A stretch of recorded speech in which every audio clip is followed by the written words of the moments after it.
y el gran Ricardo López Murphy. Ricardo, un abrazo, gracias, nos encanta que estén hoy con nosotros. Vinieron un día tranquilo. Y bueno, y por supuesto, acá tenemos uno de los ganadores, obviamente, del domingo pasado, pero un hombre de mucha experiencia política y de mucha experiencia en crisis socioeconómicas en la Argentina. ¿Cómo estás viendo lo que ha pasado hoy, Ricardo? Yo creo que es como que va ganando Alberto, pero no lo sé, digamos, si eso se va a poder sostener, ¿no? Primero, ¿por qué pierden las elecciones por paliza? Porque han hecho un pésimo gobierno. Claro. Han hecho un pésimo gobierno en materia sanitaria, un pésimo gobierno en materia económica, un pésimo gobierno en materia de relaciones exteriores, un pésimo gobierno en la defensa. Seguridad. A mí no me parece que sea muy difícil entender eso. Y por supuesto, las propuestas son algunas demenciales. O sea, a ver, nosotros tenemos una moneda que es casi una cuasi moneda. Claro, el peso. Entonces, la idea que se les ocurre ahora es que hay que hacer una de peor calidad. Digo, nosotros, si ustedes recuerdan, en estos episodios trágicos de nuestra historia, llegamos a tener 25 cuasimonedas. Acá siempre hay alguno que sueña con su banco central. Había cuasimonedas municipales, cuasimonedas provinciales, cuasimonedas nacionales. Todo es un disparate. ¿Qué idea se le ocurre? Que esa es la clave para salir adelante. Digo, hicimos la mismo disparate con la carne. Acá se hizo un desastre con una de las industrias más importantes que tiene Argentina. En marzo del 2006 a diciembre del 2006 reventamos el rodeo granadero, reventamos los frigoríficos, reventamos todo un negocio muy complejo. Costó una enormidad recuperarlo. Otra vez volvemos a la misma estupidez. Lo único que falta es que volvamos con las cuasimonedas. Es decir, parece que no aprenden nunca. Bueno, pero da la sensación de a mí la paliza, dado esta perspectiva, me pareció liviana. Está bien. A lo mejor en noviembre es más acentuada. Claro, bueno, y con sí, este conflicto político así, seguro, claro. porque Bueno, el gobierno porque eso no puede revela entrar a una gran gestionar. Disculpe, No puede, revela una gran incapacidad para entender las reglas de juego de la democracia. Si uno tiene que estar dispuesto. Yo he visto derrotas electorales importantes. Son sectores políticos que nunca respetaron la voluntad popular. Bueno, pero ahí no viene, vamos a profundizar. Ahí viene. Eso los debilita más. Lógico. O sea, hay circunstancias donde uno puede ser derrotado y tiene que tener la lucidez. Digo, yo podría citar un caso internacional que es el presidente Clinton en el 94, es brutalmente derrotado.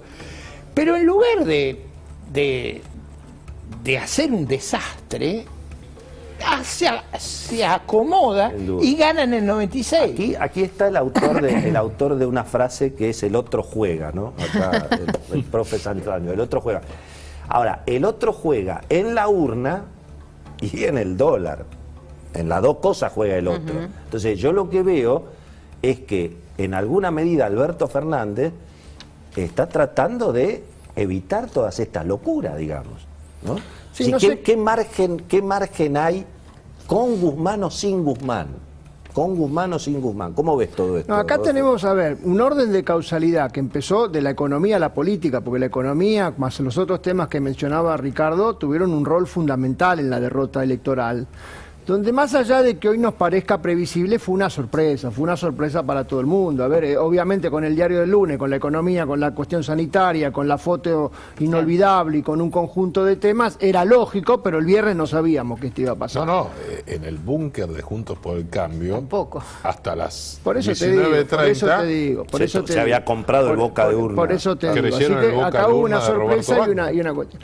Obviamente la economía, para su mínimo enderezamiento, nosotros hasta el viernes veníamos pensando que lo mejor que le podía pasar al gobierno de Alberto Fernández, desde un punto de vista práctico, no del punto de vista del deber ser, era tener 2 años para durar y llegar, para aguantar y para no profundizar la crisis. Lo que pasa es que el durar y llegar, el no profundizar la crisis, requiere tener una situación política bajo control, y eso claramente es lo que eclosionó hoy. Entonces hoy entramos en un círculo vicioso donde economía afecta a política y política afecta a economía. Yo no sé cómo va a ser el desenlace político. Tal vez yo creo que por eso Cristina, a última hora de hoy, sale a decir, che, yo no estoy pidiendo la cabeza de Guzmán. Sí, Guzmán como símbolo, digamos, claro, como de símbolo. la A ver, negociación acá como fondo, ¿no? lo que no sabemos es qué se está negociando, qué se está apostando, si se está chantajeando, si vale la palabra o no. Ahora, obviamente el presidente es el que tiene la responsabilidad, el presidente es el jefe del Poder Ejecutivo. Entonces él es el que tiene la responsabilidad. Después le cabrá a los sectores de la oposición o a los sectores que sean tener un mínimo de gobernabilidad o más que un mínimo de gobernabilidad para enfrentar los próximos 2 años, que déjame decirte, aunque no tuviéramos esta crisis política, serían 2 años complicados. O sea, la economía está muy complicada, está muy desequilibrada, y entonces no es que si arreglamos la situación política los próximos, arreglamos con el fondo y se acabó la historia y llegamos al 2023. Tenemos una situación muy complicada donde este año zafamos, porque los precios internacionales nos ayudaron, o sea, seamos claros de esto, este año zafamos porque los precios internacionales nos ayudaron, y se cometieron un montón de errores, que yo diría, mira, te voy a hacer una confesión, la primera vez que vuelvo a un canal de televisión desde marzo en su programa, en la semana anterior a la pandemia.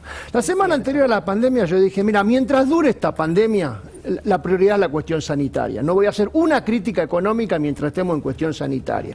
Pero los errores se cometieron a la salida de la cuarentena. O sea, cuando en septiembre la economía se abre, los negocios se abren, y se creyó que arreglamos la deuda, salimos de la cuarentena y está todo arreglado. Ahí vinieron los grandes problemas. Entonces, está claro que estamos pagando los costos, sobre todo de la post-cuarentena. Porque la pandemia fue una cosa nefasta para todo el mundo. Pero lo que vino después fue de terror.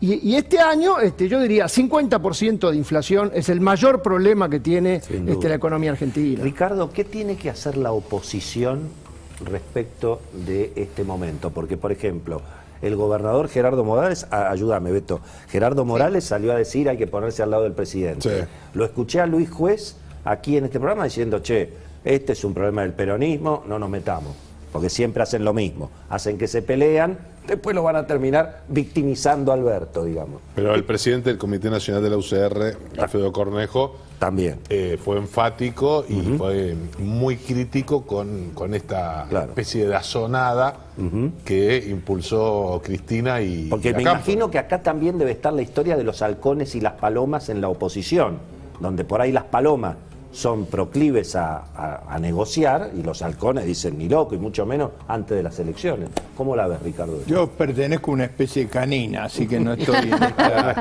en esta cuestión avícola. Pero, a ver, ¿qué tiene que hacer la oposición para mí? Comportarse inteligente, razonablemente y cumplir su rol. El oficialismo tiene que cumplir su rol. Fueron elegidos para gobernar, tienen que gobernar. La oposición tiene que cumplir su rol de control, tiene que preparar los problemas, como decía Rodolfo, son de una complejidad extraordinaria para estos 2 años y para el próximo gobierno. Exacto. Entonces yo diría, la tarea más importante que tiene que hacer la oposición es ejercer su rol de control, hacerlo cohesionadamente en una inmensa coalición que tenga la capacidad de ofrecer gobernabilidad y gobernanza, que no es muy difícil respecto a este ejemplo. Y por último, preparar un programa de una enorme envergadura, porque la Argentina tiene problemas enormes por todos lados y hay que preparar un programa que esté a la altura de las circunstancias. No va a haber espacio para errar, así que mejor es que preparemos ese programa con mucho cuidado. Cecilia, vos lo que decís es que Cristina le hizo un abrazo de oso a Martín Guzmán, ¿por qué? Bueno, básicamente porque Cristina sale a respaldarlo o a decirle a Guzmán que no es con él la cosa. Primero, el llamado a Martín Guzmán ocurre cuando Martín Guzmán está en plena reunión de los ministros albertistas con Alberto Fernández en la Casa Rosada. Martín Guzmán se tiene que levantar de esa mesa en la que Alberto está discutiendo cómo resistir esa embestida del kirchnerismo para atenderla a Cristina y que Cristina le diga yo estoy con vos. Y segundo, porque Martín Guzmán tiene muy en claro que Cristina, como se dice en la calle, le vino rayando el auto durante 1 año y medio. Entonces, y tiene muy en claro que quiere que él se vaya de ese cargo apenas termine un acuerdo con el fondo. Entonces, Cristina le da un respaldo en el que él no confía tampoco, ¿no? Entonces siente que lo está usando en el medio de esa negociación. Me parece, perdón, Willy, una cosa más. Me parece que en el medio un poco lo mismo sintió que le está pasando Sergio Massa, porque parte del kirchnerismo confiaba en que en esta situación también se resolvía con la entrada de Sergio Massa al gabinete. Y Massa terminó diciendo, no, primero se ponen de acuerdo y después discutimos eso. Entonces ahí, digamos, hubo un quite de respaldo con el que contaba parte del kirchnerismo que me parece que terminó pesando al final del día, ¿no? Claro. Bueno, se lo cuestiona a Guzmán desde el Instituto Patria, pero finalmente Guzmán también le estuvo dando a la maquinita todo lo que pudo. Bueno, le cuestionan que hizo un ajuste en el primer semestre y ahora lo que se reclama es más emisión, más inflación, más devaluación. Le preguntamos a Daniel Artana, al economista Daniel Artana, le preguntamos sobre, bueno, este riesgo que hay con Guzmán o sin Guzmán, de ingresar, bueno, en una carrera de quemar las naves desde el punto de vista monetario para tratar de ganar las elecciones o de descontar de aquí a noviembre. A ver qué nos decía Artana. Si la alternativa post-elecciones del gobierno es aumentar descontroladamente el déficit fiscal y de emisión, eso va a tener un impacto relativamente rápido en el dólar blue y por lo tanto va a terminar generando una gran conmoción en la economía, con el agravante que se pueden asustar los depositantes. Es decir, Argentina tiene una situación muy frágil porque el Banco Central tiene pocas reservas para poder hacer una aventura populista. Bueno, estimado Santangelo, y López Murphy también, porque fue protagonista, hay gente que está hablando de, bueno, la historia del alfonsinismo, de que estamos en un momento como en la época de Alfonsín, con un festival de bonos, con un tsunami de pesos. Es cierto que están los dólares del campo, que en los 80 no estaba el campo, claro. No existía la siembra directa. Mira, si hacemos historia reciente... Pero bueno, ¿cuáles son los riesgos que hay? Déjame ir a la historia como mencionaste vos. Tenemos 5 casos de oficialismo que pierden la elección legislativa antes de la presidencial que venía. El menemismo en el 97 y el kirchnerismo en el 2009. 2 ejemplos que no sirven porque la economía estaba bien y había gobernabilidad política y la verdad que las transiciones fueron ordenadas. Cristina Fernández 2013. Tenía 40.000 millones de dólares de reservas y una situación bastante menos mala que la de hoy. Claro. Surfió 2 años, llegó con el último aliento y le dejó el plan bomba a Macri, que Macri no supo resolver. Yo diría, estamos peor que 2013-2015. No estamos tan mal como los otros 2 casos, que eran Alfonsín 87 y de la Rúa 2001. Ahí tuvimos mucha complicación política y la economía estaba peor que hoy. Entonces estamos en esa situación donde, a ver, para el ejemplo que mencionás vos me parece que no, pero obviamente estamos en un deterioro, 40% de inflación, te lo firmo ya si lo tenemos el año que viene con esta situación política y esta situación económica. Llegás a prender una mecha y nos vamos a un escalón superior. O sea, lo que le está reclamando el cristinismo a Alberto Fernández deriva en más inflación, novedad. Voy a tomar un concepto de Ricardo que me gustó. Acá lo que no se necesita cantidad de moneda, se necesita calidad de moneda. O sea, ¿quién hizo el ajuste? No es Guzmán, ni Fernández, ni Juan Pérez. Fue la inflación. O sea, la inflación es lo que hizo que el déficit fiscal de los primeros 8 meses del año fuera 400.000 millones de pesos. Y te voy a decir una cosa, 400.000 millones de pesos en los 8 primeros meses del año el déficit primario. Hasta el viernes, sin este desbarajuste que se está armando, lo que esperábamos para los siguientes 4 era 900.000. O sea, era una cosa transitoria que hizo el tsunami de la inflación, como pasó con el plan Picapiedra de Macri. El ajuste de los últimos 2 años de Macri también lo hizo la inflación. Que el ajuste te lo haga la inflación, es cortarte una pierna para que te den el asiento en el colectivo, es costosísimo, es carísimo. Pero la Argentina no se da cuenta, que dejamos que venga la inflación y haga lo que... Me dicen, no, hacer tal cosa tiene mucho costo con la pobreza, con el costo social. La inflación es peor, bueno, perdieron las elecciones. En el medio hay campaña electoral. Teóricamente, tu misión es los votos de Milei. Me imagino que Horacio Rodríguez Larreta te debe estar diciendo, como los técnicos de fútbol, tenés que ir a buscar ese 15% de los votos de Milei y evitar que lo que sacaste vos no se vaya a Milei. ¿Cómo es la cosa? No, yo no creo eso. Yo creo que acá hay una parte importante de la sociedad que no votó, que en general el voto se amplía en la elección definitiva, la de elección de autoridades respecto a las PASO. A mí me parece que lo que es crucial es quien capta una gran fracción de eso. Y a mí me parece que este evento político revela una cosa importante. ¿Qué es lo que necesita el país? El país necesita una coalición de inmensa envergadura que tiene que tener la capacidad de generar un plan correcto, que tiene que tener gobernanza, es decir, que no sea este escándalo todos los días, este caos que a mí me hace acordar, como soy más viejo que ustedes, a los episodios del 75. Claro, hay una foto de Mondelli yendo a la CGT inolvidable. Y yo creo que ese caos que era... No, pero acá no se fueron de la plaza. Acá es como que amagaron, no, ni siquiera. Acá, hoy ni siquiera se fueron, amagaron con que se iban. Vos decís la famosa foto donde Isabel dice. Así, que es una cosa increíble. No me lo no sirve. Sean malos con el ministro. Era una cosa, yo era funcionario, yo sé lo que era una cosa caótica que a mí me parece que es el caso más parecido a este inmenso desorden que tenemos. Ahora, ¿cuál es la tarea que nosotros tenemos? Tenemos la tarea de plantearle al país un programa que lo hice yo el domingo a la noche. Acá, el domingo a la noche, cuando presentamos los candidatos finales, ahí fijamos con mucha claridad el programa. Afianzar los beneficios de la libertad. La libertad es inescindible, es política y económica. Solo en el ámbito de la libertad las sociedades progresan.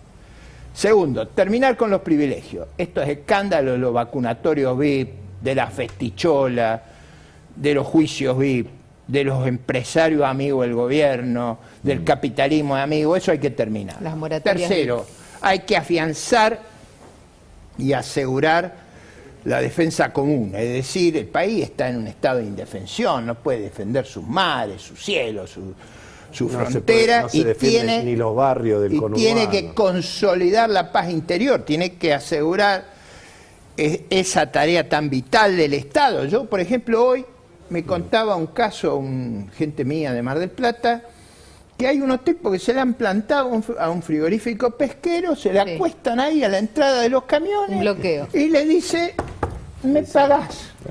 Digo, acá no hay, y los jueces dicen, páguele, los jueces dicen, páguele. Claro. El tipo dice, pero ¿cómo le voy a pagar? Si le pago, me piden hacer. El Ministerio de Trabajo lo cita a negociar con el tipo. Déjame terminar. Cuarto caso, eso fue lo que dije el domingo.